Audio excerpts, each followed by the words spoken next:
to avoid a situation where you have outsiders coming into the schools to train our students, because then you do not have control over them, because they do not subscribe to the what you could call the code of conduct of teachers. So if something happens, then you see you have no control over that, and that is being sorted out, including creating facilities that would be, now we're going to have in schools that are undertaking this particular pathway.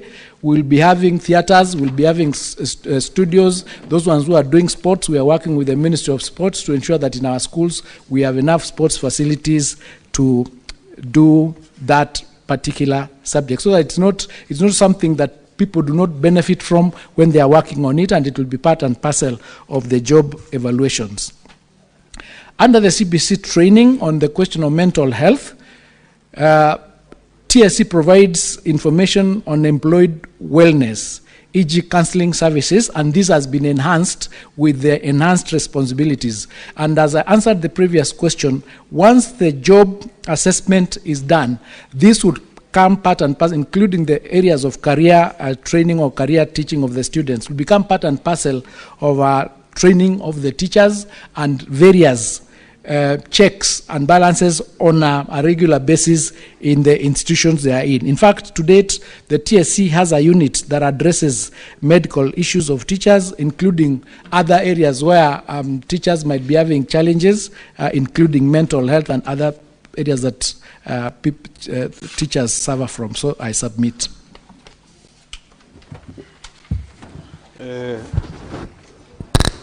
I will have this communication to make Honorable Senator Mbeti.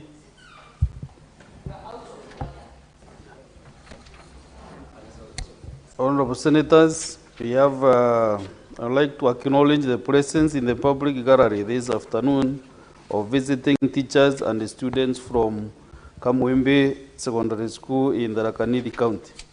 The delegation comprises 4 teachers and 99 students who are in the Senate for a one-day academic exposition. Honorable Senators, in our issue tradition of receiving and welcoming visitors to Parliament, I extend a warm welcome to them, and on behalf of the Senate and on my own behalf, wish them a fruitful visit. Thank you. Senator Mofaya, within 1 minute, welcome the school. I can't escape the...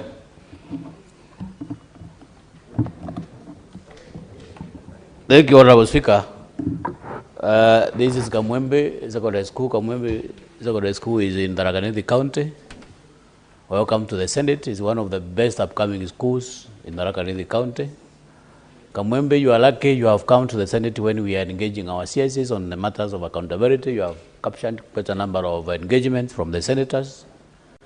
This is where we registrate. You have been able to interact with the likes of Bone Alwale. Bone Alwale has been around for quite some time. He is one of the senior registrars in this country. You have also interacted with Kinadangwa, Karongwa Dangwa. Karongwa is a broadcaster who is also a broadcaster and a register now. So, and so many other senators around. You have also seen the former governor of Western Gishu, Senator Madago. And so many other senators around. We have also seen the new chair education, Senator Betty Montet. I think, Honorable Speaker, I would request you to allow Senator Montet to stand up maybe for Kamwembe Secondary School to recognize her. Please, Senator Montet, can you remain up standing? So, Honorable Speaker, Kamwembe, most welcome. And once you are done with this session, of course, your senator will be able to interact with you and have a photo session. Thank you. Thank you, Honorable Speaker.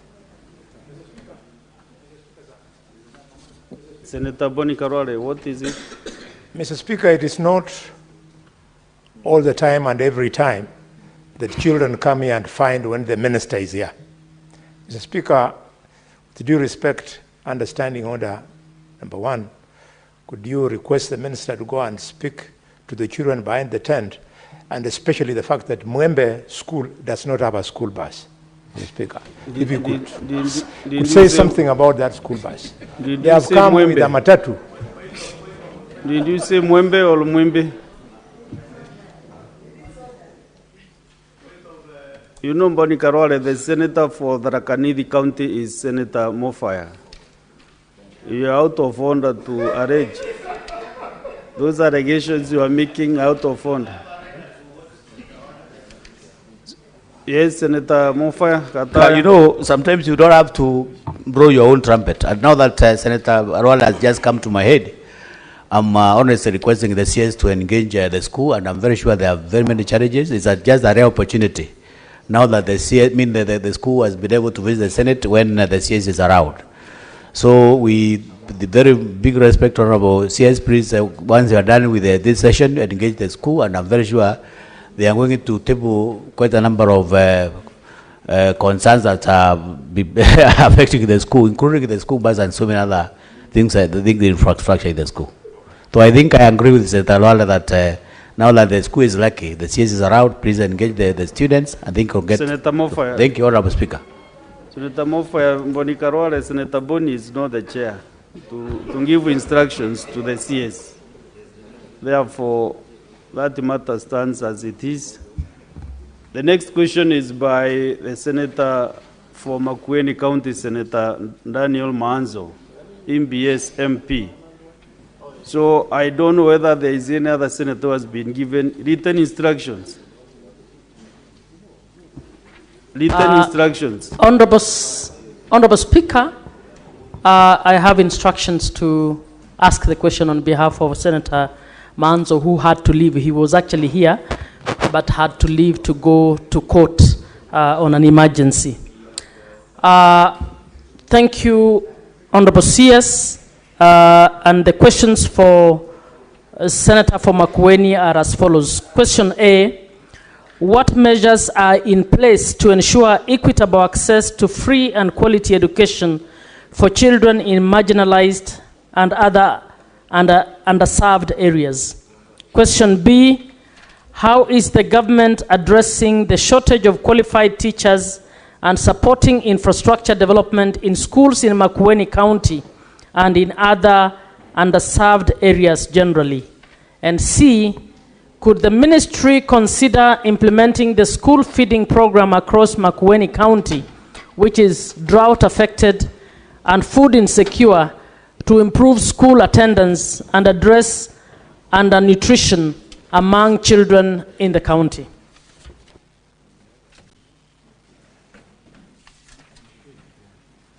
Honorable CS.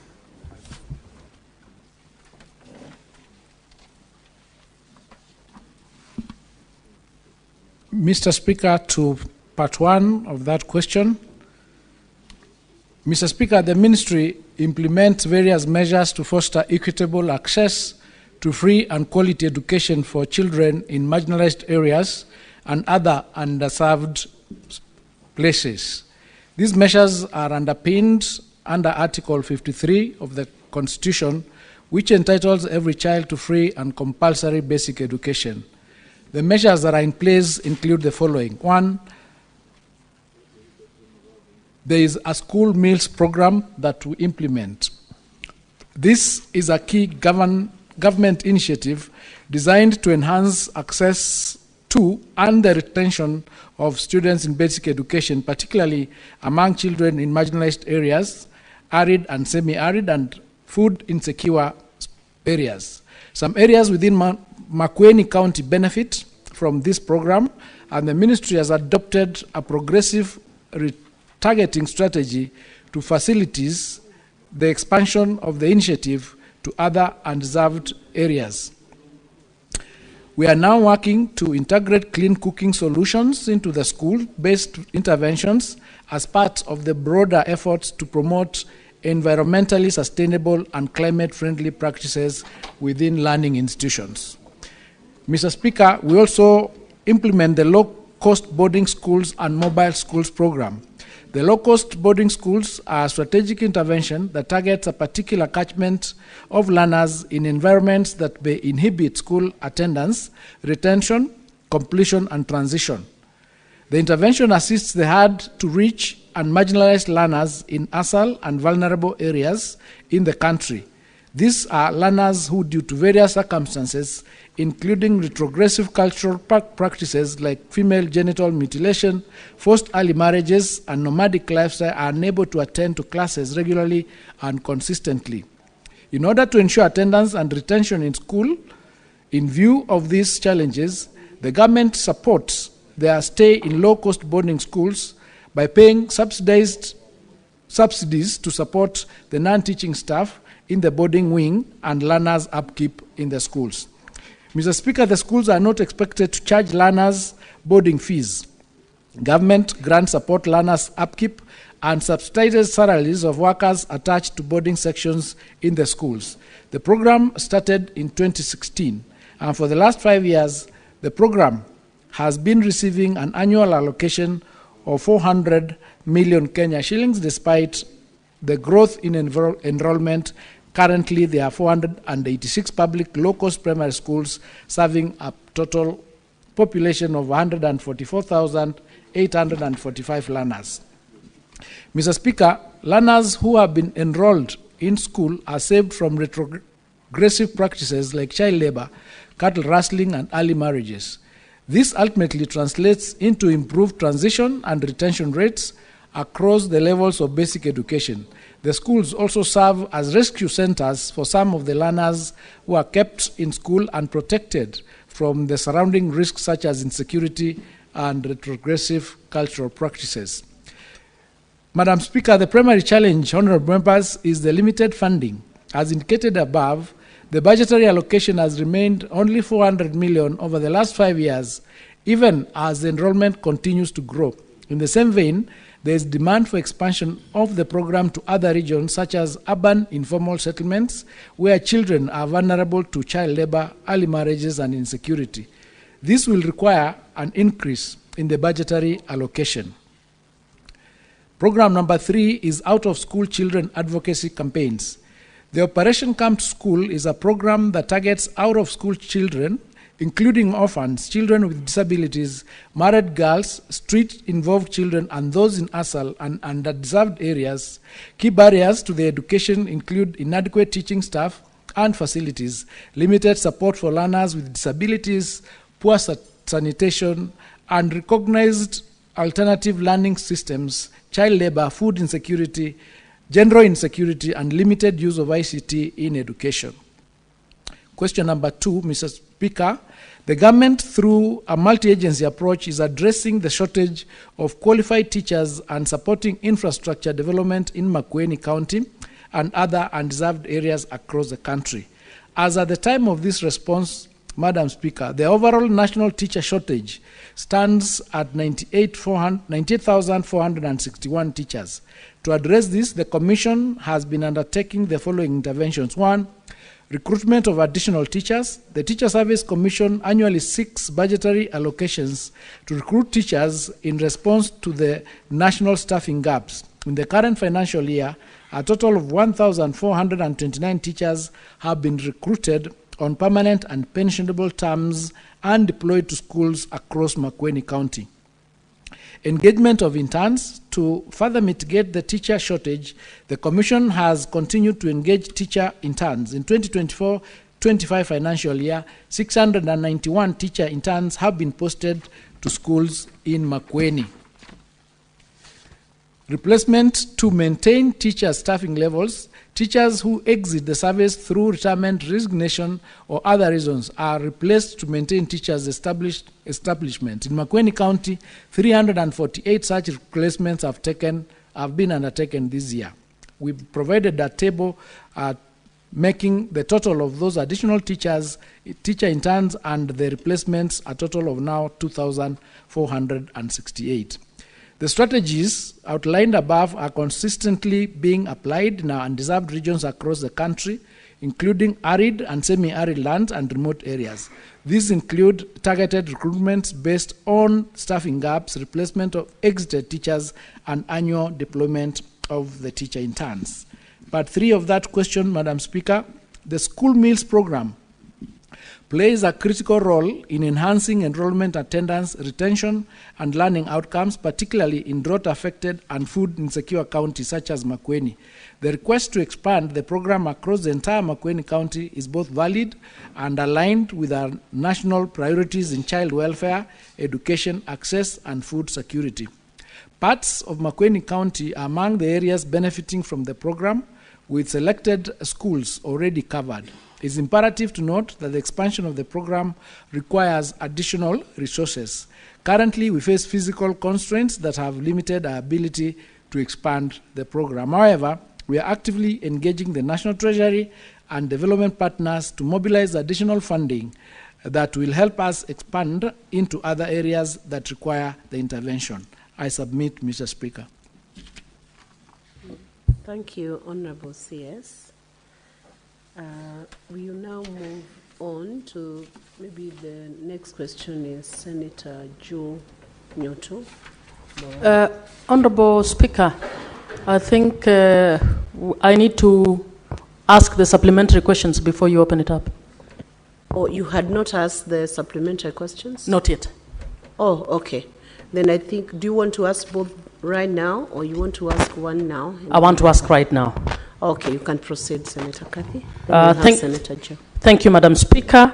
Honorable CS, I have two supplementary questions.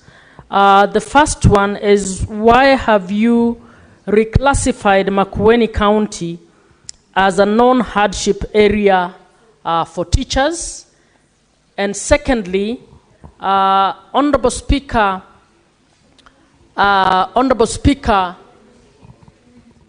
in Nairobi County, the most vulnerable are situated in the informal settlement. How many schools has the Ministry of Health built with public funds? How many public schools have been built in the informal settlements in Nairobi, Mathare, Mukuru, Kibera, and the others, to support the highest population of vulnerable people within Nairobi County? Okay, thank you, Senator Kathy. I think you were holding fort for Senator Manzo, who is now in the House, but now the questions have been asked. Anyway, let's proceed with the Minister responding to that. And before, Minister, you respond to that, CS, maybe we ask Senator Joe Nyoto's question, and then you can tackle both.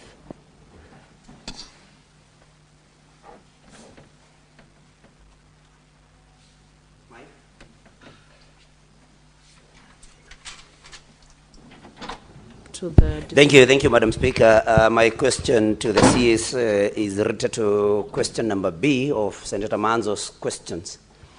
Madam Speaker, in junior secondary school, that is the particular level where students will actually pick their competencies. And you know, we have STEM, arts, and we also have social sciences, Madam Speaker. And what I'm referring to is that for students to be able to identify their competencies, especially those that may want to pursue STEM at senior school, then they need laboratories, Madam Speaker. And we have very few schools, especially public schools, junior secondary schools, that have laboratories. Exactly what is the plan of the ministry to see to it that at least every junior secondary school has a functional laboratory in order for those that may have a competence in STEM to be able to be exposed to the same. So it's about labs, Madam Speaker. Thank you very much. CS, you can proceed to respond to those.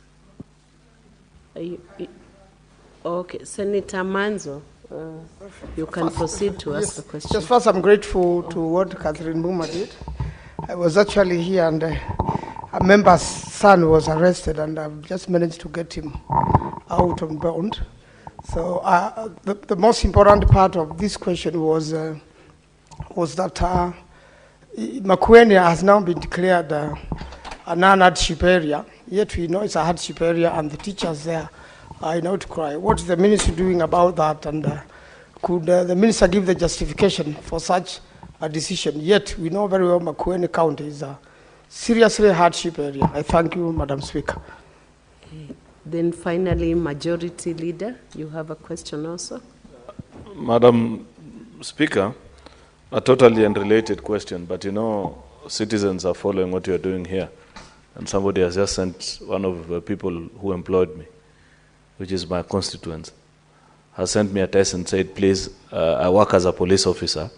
While they paid the teachers who are involved in the marking of national examinations, the police officers who provide the guarding services, you know, the containers that carry the exams, up to date, 5 months after the exams were released, they are still waiting for their pay.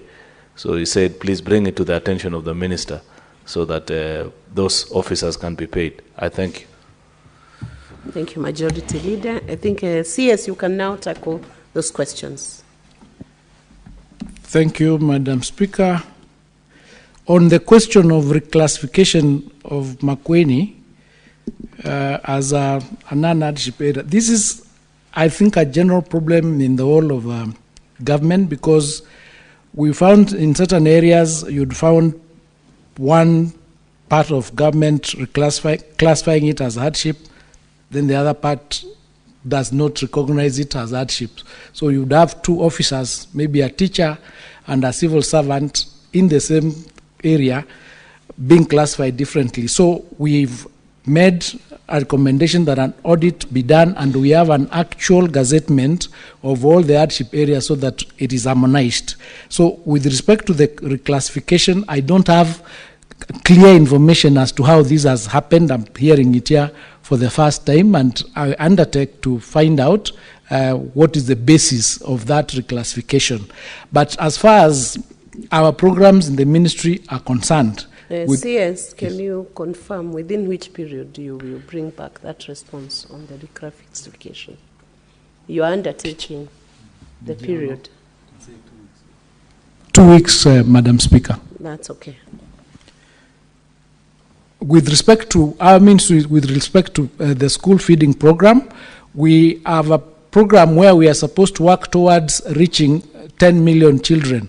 We are currently supporting 2.6 million, which is far below the children who actually require that support. So we'll be working continuously to reach that number, and that number was the target for 2030. So we are looking forward to get resources from both the government and our partners to ensure that children in the ASAL areas who deserve to get this program, and those in the urban informal areas who require this support, so that we retain them in school for one reason, to retain them in school as required under the Constitution.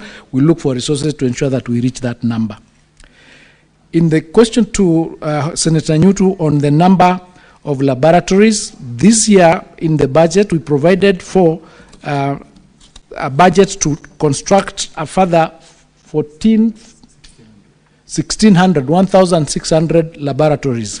We are also working with our SEPU, the school equipment unit, to provide mobile laboratories, and also working with other institutions, because we realize that some of the JS schools are adjacent to secondary schools, so they join together and use those facilities so that they are not completely left out. So as a government, we are working progressively to ensure that each and every school has a lab. We are also working with the CDF to convert some of those classrooms that have been done into labs for these students and provide the much required lab equipment so that they are not completely left out. We are aware of it and we are doing something about it. I've answered the hardship area, the issue that will respond in 2 weeks and give that reason. On the issue of non-payment of police officers who assisted us in the examination, I am aware that there was a challenge with the budget, and we've requested for some resources under Supplementary 3, and we'll be going to sort out the police officers once that exchequer is released. Thank you, Madam Speaker. Senator Kadhi's supplementary question has not been responded to. The schools in slum areas. Oh, yes, sorry, yes, true. The question of how many schools that have been built, public schools in informal settlements in Nairobi. I have asked the DG to give us that report within 2 weeks. I do not have the actual data, so we'll also provide it through the Education Committee, the actual number. So what timelines do you need for that response? Or Senator, do you want to bring a substantive question?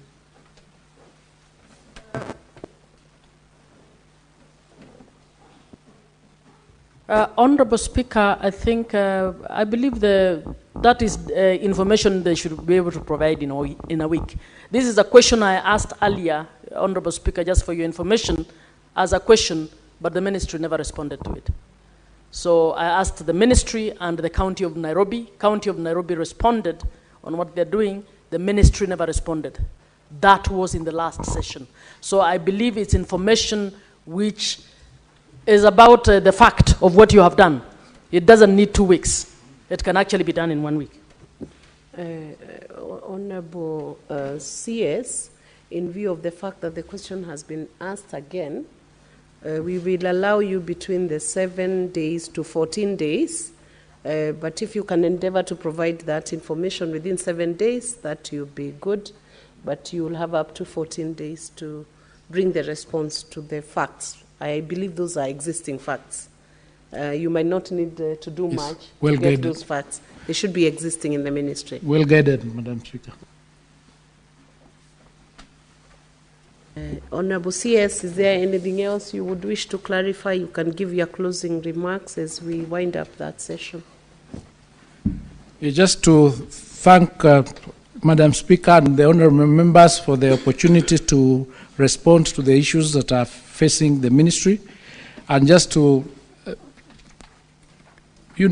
really thank the members of this Senate and the members of Parliament for the support that they are giving the ministry in handling and sorting out the number of issues and challenges in the education sector.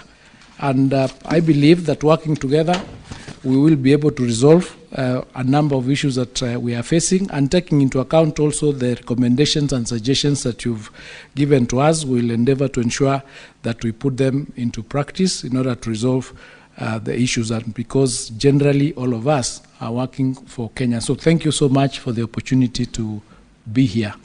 And to the students from this school in Tharaka Nithi, let me welcome you to Nairobi, and I'll be passing by to see you. I'm sure that having followed these particular proceedings, some of them might be ending up unseating some of the senators around here. But thank you so much, and God bless all of you. Thank you, Honorable CS, for the responses you have given to the House.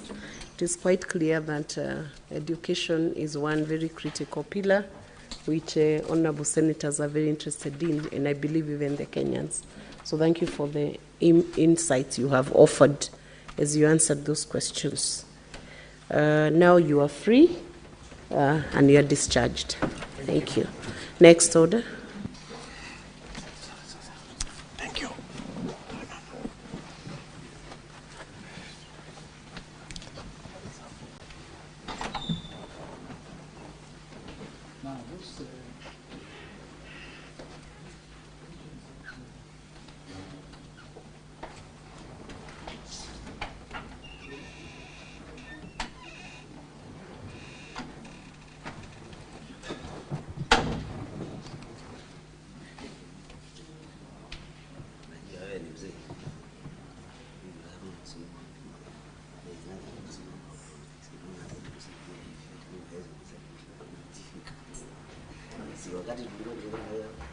Next order. Order number 8, motion, consolidation of bursary funds for equitable access to education in Kenya. Senator Karungo Thangwa, I believe you're the one moving this motion. It's your motion. And as you do so, under order number 8, you will have 20 minutes to move that motion. You may proceed.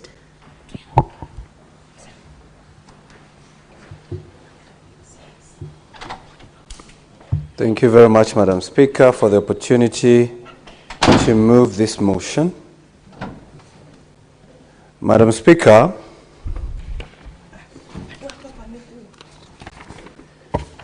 I beg to move the motion, consolidation of bursary funds for equitable access to education in Kenya, that aware that pursuant to Article 53 of the Constitution, every child in Kenya is entitled to free and compulsory basic education, and the Basic Education Act provides that Basic education should be guided by the principles such as equitable access to all children and equal access to education or institution.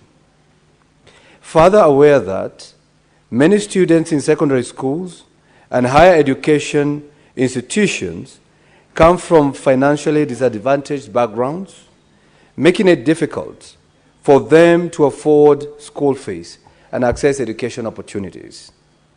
Noting that over the years, various interventions have been made, including the issuance of bursaries through the National Government Constituency Development Fund, that is NGCDF, National Government Affirmative Action Fund, that is GAF, the Ministry of Education, and county governments through various county bursary funds.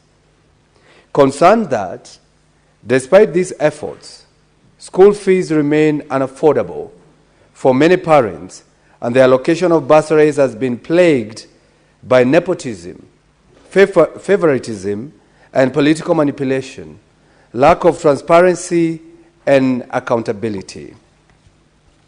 Further concerned that public learning institutions are primarily funded by the government through the Ministry of Education, and in the financial year 2024-2025, approximately Kenya shillings 656 billion was allocated to education sector, making it difficult to ascertain the specific funds granted to each student and the lack of transparency in the disbursement of bursaries from various agencies, making it difficult to determine the total amount allocated in a financial year, thus hindering efforts to ensure equitable access to education for financially disadvantaged students. Now, therefore, the Senate urges the Ministry of Education to, 1, audit the funds allocated to bursaries by both the national government and the county government, consolidate the funds distributed by various government entities and agencies with the aim of directing these funds directly to schools as supplementary capitation to facilitate the achievement of free secondary education. And number 3, calculate the cost of education per learner and make this information public for primary, secondary, and tertiary institutions, including a detailed breakdown of the annual financial requirements for each student across the country. Madam Speaker, we just concluded a session with the CS Education. How I wish he could have sat in to listen to this deliberation, because once the Senate, Madam Speaker, concludes on this matter, it will be taken to the Ministry of Education to at least implement on the proposals and recommendation of the Senate. Madam Speaker, I want to be on the record that we, or this motion, is not fighting bursary. Because, Madam Speaker, bursaries are lifeline. Without bursaries, so many students could not have attained education. Without bursary, so many children could not have gone to school. And without bursary, Madam Speaker, the rate of dropout and the illiteracy rate could have been higher than it is today, Madam Speaker. Madam Speaker, we are all here, or this motion, what it's trying to achieve, Madam Speaker, is one thing and one thing only. It is to fight discrimination when it comes to issuing of bursaries, Madam Speaker. Because, Madam Speaker, who gets the bursary? The person who gets the bursary, Madam Speaker, is that person who probably knows the MP, or who probably fills those forms, or who probably is in the campaign team of maybe those who are issuing bursaries, Madam Speaker. So when we look at it that way, we see that not every child gets a bursary. So this begs the question, what do we do to make sure that the needy gets the bursary? The needy gets to go to school and to learn and especially in secondary education, without paying any school fees, Madam Speaker. Madam Speaker, the Constitution, that is under Article 53, 1B, every child has a right to free and compulsory basic education. And secondary school is part of it, Madam Speaker. So if we continue disbursing bursaries the way we disburse today, Madam Speaker, we find out that sometimes the needy of the needy do not get these bursaries, Madam Speaker. Madam Speaker, I want you to remember that the bursaries are also part of the national goal of achieving universal basic education and fulfilling Kenya Vision 2030. So everybody agrees that we require bursaries. Everyone agrees that we need to send our children to school and pay for their education. So this begs the question, are we providing that within the current setup or within the way the bursaries are issued? That is the question I'll be answering as I move this motion, Madam Speaker. But before I get there, let's ask ourselves, who currently issues bursaries? Who gives bursaries? And how much is involved, Madam Speaker? Madam Speaker, we have NGCDF, that is the MPs. They give bursaries for secondary school and tertiary education to an amount from 20 million to 30 million to 70 million per constituency, Madam Speaker. Madam Speaker, we have GAF by women reps. They give bursaries between 10 million to 15 to 20 million per year, Madam Speaker, per county. We have the county governments, that is the governors and MCAs, they give bursaries, Madam Speaker. The Ministry of Education also gives bursaries, Madam Speaker. The President himself also gives bursaries, and his bursaries are in the Labor Department, Madam Speaker, in the Labor Ministry. So the only person who does not give bursary from the 6 people who are voted for by Kenyans, all the way from MCA to the President, is only the Senator, Madam Speaker. And that's probably is a good thing, because now we can discuss this issue from both perspectives, those who give and those who do not give, Madam Speaker. If you do the math, Madam Speaker, if every constituency gives an average of 50 million per constituency, and we have 290 constituencies, Madam Speaker, that will be about 14.5 billion, Madam Speaker. I want you to put that in mind, that the constituencies gives about 14.5 billion for bursaries every year, Madam Speaker. The women rep, 15 million times 47, that is about 700 million, Madam Speaker.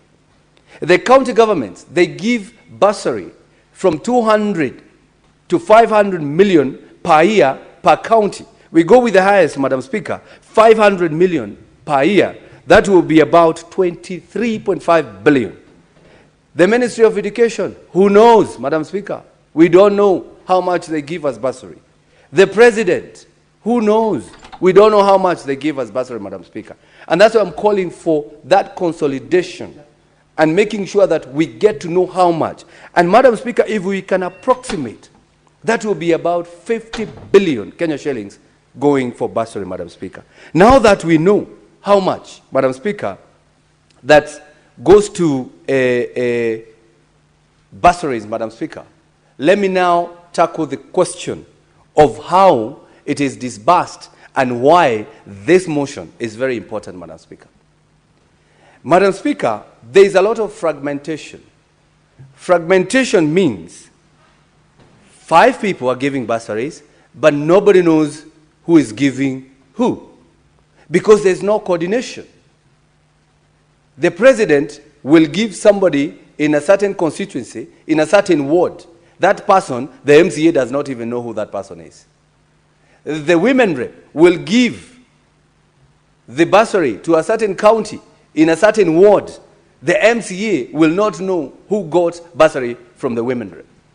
The MP will give bursary to a certain constituency, in a certain ward. The MCA will not know who was given bursary by the member of parliament. Why? Because there's no data. We cannot be able to know who was given bursary by who. Even when the governor is giving or issuing bursary, Madam Speaker, sometimes you don't know who. Even the MCA, when the MCA now is also giving bursary, the member of parliament doesn't know who was given by the MCA. The member of parliament, the women rep, the president, and even the governor probably, they don't know who was given by the MCA. So this brings about multiple allocation. So if somebody is in the village, and as we say, his or her area is way higher, they will be able to know when the bursary is given by the governor, when the bursary is given by the MCA, when the bursary is given by women rep, when it is given by the MP, or even the president. So you will find such a person will benefit from every politician. Some of them even get more than they require for their students in school or for their children in school. So that's why we are saying we need to align this, Madam Speaker, that an MCA should know who was given bursary by the MP. The MP should know also vice versa, who was given by the MCA or women rep or the president. So that, Madam Speaker, we deal with inefficiency and duplication. Because if we cannot cure this duplication, we are losing money, Madam Speaker. And that's why this motion is suggesting, instead of sending an MP, probably sending an MCA, probably sending the president, or sending anyone, the question I asked here before on this floor, why don't we take all this bursary and put it in school, and especially secondary schools, so that we can make secondary education free of charge, Madam Speaker?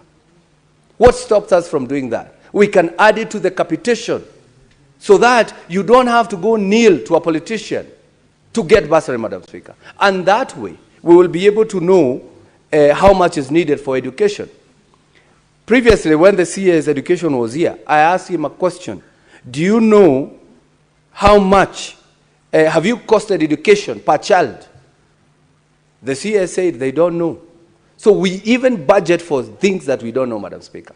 So this motion is telling the CAs and the Ministry of Education, calculate the cost of education per learner and make this information public for primary and secondary and tertiary institutions, Madam Speaker. And this is including a detailed breakdown of the annual financial requirements for each student across the country. We need to know, if I get to Form 1, how much does that child need to have his or her education until the end of the year, Madam Speaker. Madam Speaker, we are still dealing with the problems with the current system of bursary issuance, the favoritism, the nepotism, and politicization, Madam Speaker. Madam Speaker, sometimes I feel like crying when I see our mothers sitting on the ground, sitting on the soil, on the grass, waiting for a politician to finish their speech so that they can be given 2,000 Kenyan shillings to go pay bursary, Madam Speaker. We need to restore the dignity of our parents, the dignity of our mothers and sisters, mothers and fathers, that we do not have to make them sit on the ground for them to get this 2,000 shillings that they need to take the kids to school. That money should be sent to school so that that education in secondary school is free, Madam Speaker. We need to restore the dignity. The way we do not give politicians money for NHIF or for SHA, such that anybody who is having a cold here, Madam Speaker, anybody who has a broken leg, I have money here from national government, you have to go to hospital, you get treated, and the government pays for that. That is what we are supposed to do with education. Go to school and study, the government will pay, Madam Speaker. Because I do not understand, why does the government give you money to go pay government? And this is actually the reason why I brought this motion, Madam Speaker. Why does the government gives you money to go pay government? It's like, Madam Speaker, I own a portion mill. I have unga every day in a portion mill. And instead of giving you unga, I give you money to come and buy from my portion mill. I give you 50 shillings, I tell you, come and buy now in my shop. rather than just giving you unga, if I have to give you unga, Madam Speaker. So what I'm trying to say, Madam Speaker, we need to restore the dignity and as well bring about transparency, because there's no public database. And this is what we are asking the Ministry of Education, that we need a database. We need to know, if I think about my ward, where I come from, where I was born, called Ngewa Ward in Kiambu County. If I go to the systems, I need to know who was given how much, by the MCA, by the MP, by the governor, by the women rep, by the president, by the ministry. So that, Madam Speaker, we are able to be transparent and know who gets what, Madam Speaker. Madam Speaker, on the issue of what the motion is proposing, that the Ministry of Education to audit all bursary funds issued by national government and the counties, we need to understand how much that goes in as bursary, Madam Speaker. Madam Speaker, we also need to consolidate all bursary allocation into a single pool. And I want you to understand me clearly, because this might be misconstrued, like we are taking the bursary back to the central government. No, that is not what we are doing. Consolidation means, if you know you have this amount of money from all the bursaries, then after we calculate the cost of education per child, this money is disbursed directly to schools as supplementary capitation, Madam Speaker. So that is what this motion is looking for, that we should give these monies to schools so that education can be free, and especially secondary education. Madam Speaker, this will reduce administrative waste. Remember, every bursary fund has 5% to 10% of the administrative cost, Madam Speaker. We need to enhance transparency, eliminate double funding, and ensure that most vulnerable students are prioritized, Madam Speaker. Madam Speaker, I'm not the only one speaking about this. So many other leaders, recognized leaders, are speaking about it. The Chief Justice is on record, Madam Speaker, saying that this issue of bursary need to be discussed so that we reduce wastage. Madam Speaker, we have even Senator Osotsi is on record. Senator Chimera is on record out there, Madam Speaker. The Speaker of the National Assembly is on record. Even the President himself mentioned that we need to look into this issue of bursary. And more recently, Madam Speaker, there is an honorable member in the National Assembly, Honorable Pasaris, who has brought another motion, which is more like what we are discussing here today, Madam Speaker. We also have the minority leader of the National Assembly, Junaid Mohammed, who has also brought a motion. Although for them, they are trying to look at centralizing bursary fund, which is not what we are looking for here. What we are saying is it goes to schools directly. We do not want to create one kitty where a child in Taveta will be coming to Nairobi to apply. No. Or a child in Kiambu or a child in Kisumu will be coming to apply. No, we should not go back to that one single kitty. What we are looking for, send the money to schools where the children are, Madam Speaker. And you should not even apply for bursary. What for? We know you are needy, Madam Speaker. Education should be free, just the way it is free in primary. It should be free in secondary, Madam Speaker. Madam Speaker, on the issue of, is this feasible, Madam Speaker? What's the legal and policy basis, Madam Speaker? I highlighted Article 53 of the Constitution, that it is a right for a child to get education, Madam Speaker. It is in the Basic Education Act, Madam Speaker, that its equity and access are guiding principles, Madam Speaker. Even Public Finance Management Act.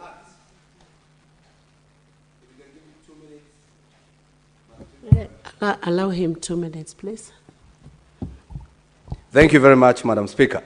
Even Public Finance Management Act support fund consolidation and accountability. And of course, Vision 2030, Madam Speaker.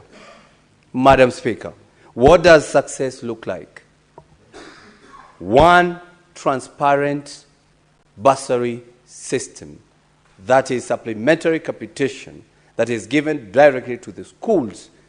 It is even better for children to apply for bursary in their schools, Madam Speaker, rather than in their villages or rather than at the mercy of any politician, Madam Speaker. We need to have a digitized beneficiary tracking system and audit trails, Madam Speaker, so that we are able to know who gets what when it comes to bursary allocation. Madam Speaker, I call all the senators to support this motion. We owe it to the children of Kenya to remove financial barriers to education. This is not a partisan motion. It is a motion for equity, accountability, and national cohesion, Madam Speaker. A consolidated bursary system is the only way to ensure no deserving student is left behind. Madam Speaker, I move. I take this opportunity to call upon the seconder of the motion, Senator for Vihiga, Senator Osotsi. Thank you. Senator Osotsi. Thank you, Madam Speaker. Madam Speaker, from the onset, let me say that I fully support this motion, and I want to say that I second this motion because it's a very, very progressive motion. The motion to consolidate all bursary programs into one program is very progressive, as explained by the mover of this motion, the Senator for Kiambu. Madam Speaker, as you know that I'm the chair of the County Public Investment and Special Funds Committee. And we, for the last 2 years, we have been dealing with the audit reports for bursary funds in our counties. And we have tabled numerous reports on this floor, and I can tell you that the picture coming from those reports is not good. This money that we give as bursary funds are being misapplied, misappropriated in our counties. And we have given recommendations, and one of the recommendations we have given is the need to align those bursary funds to the law and consolidate bursary funds. Madam Speaker, some of us went to school through bursary funds when bursary was working. I remember, Madam Speaker, at the university, I was one of the beneficiaries of the Ratanzi Education Bursary Fund. And they were really, really looking for the needy students, the students who truly were needy. But now, progressively, Madam Speaker, we are seeing a situation where people are being given bursary even if they are not needy. Everyone is being given bursary, and it's for political purposes, to the extent that one student is given 2,000 shillings. Madam Speaker, what do you do with 2,000 shillings? It is because the members of parliament who run the CDF bursaries are using it for political manipulation. And if you do not support them, they deny you bursary. The scheme that Honorable Thangwa is proposing will eradicate political manipulation, where bursaries will be given to the most needy students. Madam Speaker, even as we think about consolidation, I think it is important for us to rethink the policy on fees, so that we have a free education policy from nursery, ECD, to university. Madam Speaker, if a poor country like Burkina Faso can wake up one day and declare that there is no fees payment in school, and it's working, and a country like Kenya cannot do that, Madam Speaker, I think it's important that even as we talk about consolidation of bursary programs, we should also talk about how we can have a free education policy in this country.